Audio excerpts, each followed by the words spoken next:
남들이 은퇴할 때 당신은 탄생해야 합니다.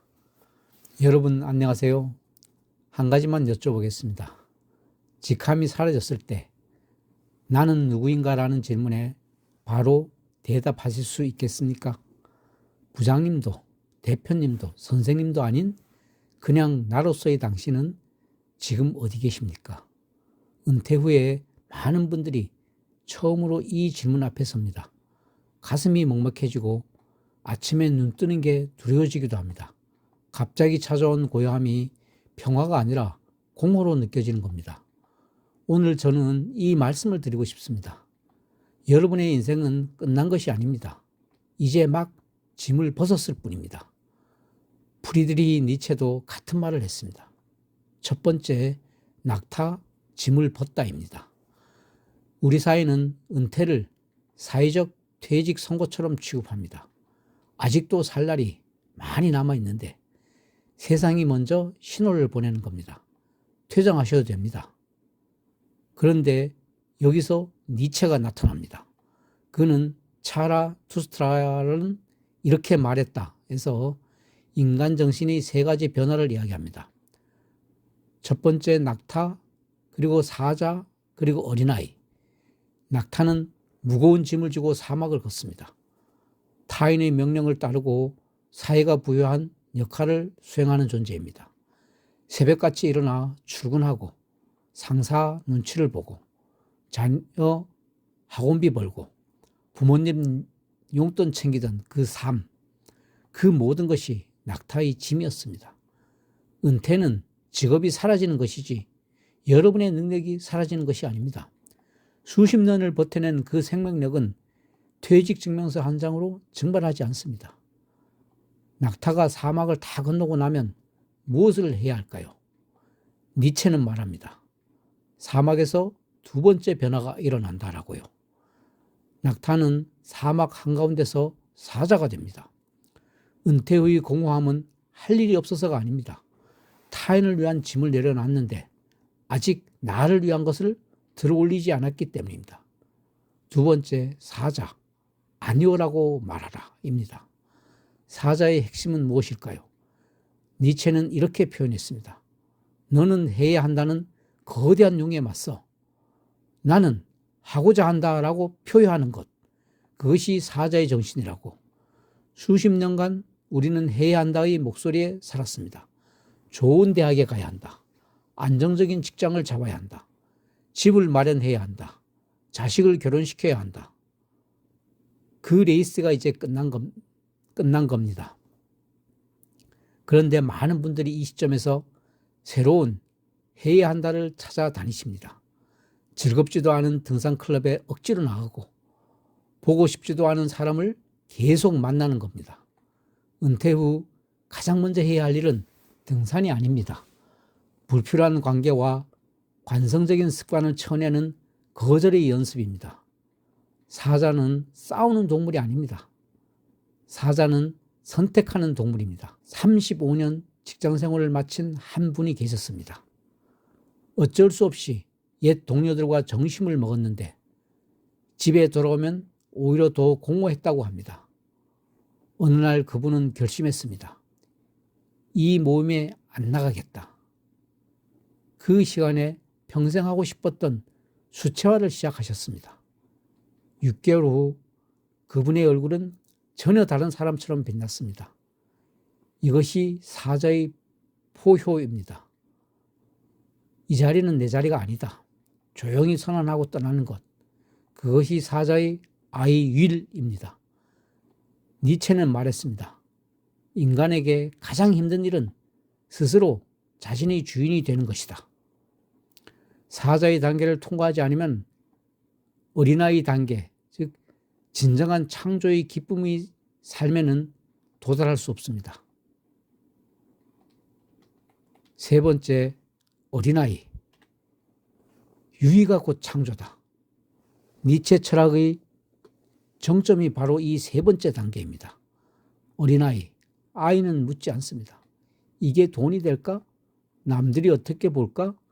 내 나이에 이게 맞는 건가? 그냥 합니다.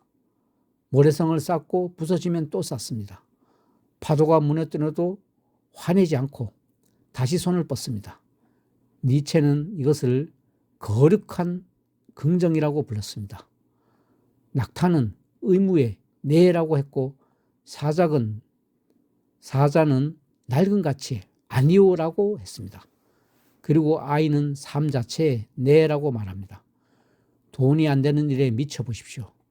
심리학자 칙센트 미하이가 말한 플로우, 완전한 몰입의 순간 시간이 사라지는 그 상태가 인간의 뇌를 가장 젊고 건강하게 유지시킵니다. 순수하게 빠져드는 그 몰입이 늙지 않게 만드는 유일한 방부제입니다. 80대에 피아노를 시작한 분이 계십니다. 주변에서 다들 말렸습니다. 그 나이에 손가락이 말을 듣겠어? 하지만 그분은 매일 1시간씩 앉았습니다. 2년 후 동네 카페에서 연주회를 열었고 이렇게 말씀하셨습니다. 내 인생에서 이렇게 나 자신이었던 시간이 없었어요.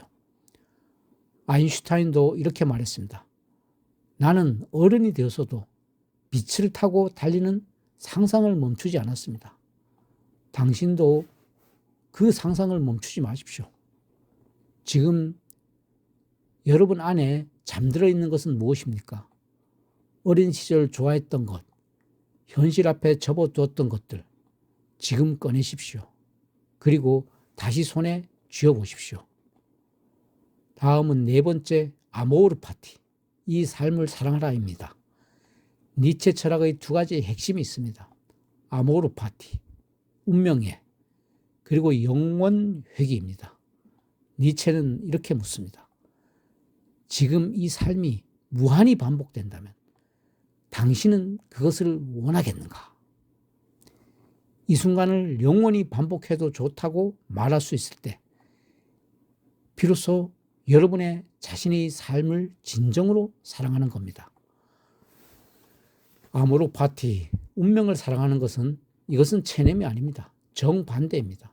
실패도 아픔도 후회도 이 나이가 된 것조차 모든 것을 내 삶을 이루는 재료로 껴안는 행위입니다.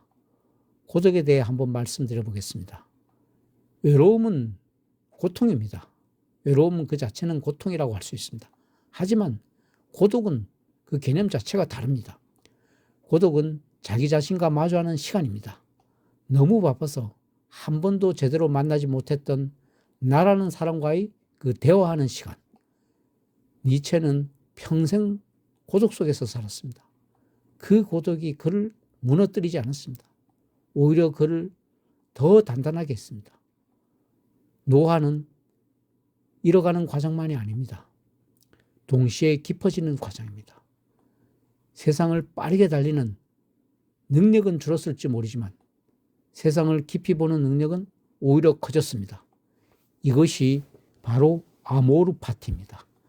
내가 가진 것, 내가 지금 처한 상황, 그 모든 것에 그렇다라고 말하는 것, 그 안에서 꽃을 피우는 것, 그 꽃을 피운 사람을 니체는 초인이라고 불렀습니다.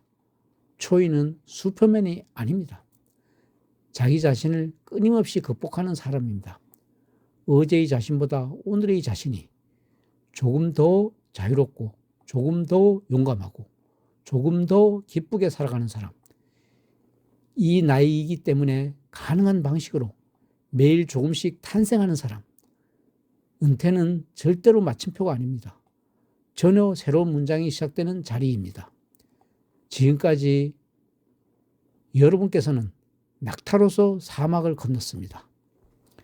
그 무게를 이겨낸 2 다리는 사자가 되어도 아이가 되어 뛰어놀아도 충분합니다. 오늘 이 영상을 보신 후 딱 한 가지만 해 주십시오. 종이 한 장을 꺼내서 이렇게 쓰십시오. 나는 이것을 하고 싶었는데 한 번도 못 해봤다. 그 한 줄이 여러분의 새 이야기가 될 그 첫 문장이 됩니다. 니체는 말했습니다.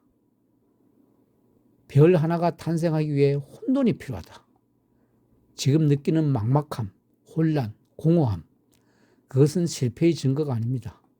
새로운 별이 탄생하기 직전의 혼돈입니다. 여러분의 탄생을 진심으로 응원합니다. 구독과 좋아요는 저에게 큰 힘이 됩니다. 여러분의 이야기를 댓글로 나눠주시면 감사하겠습니다.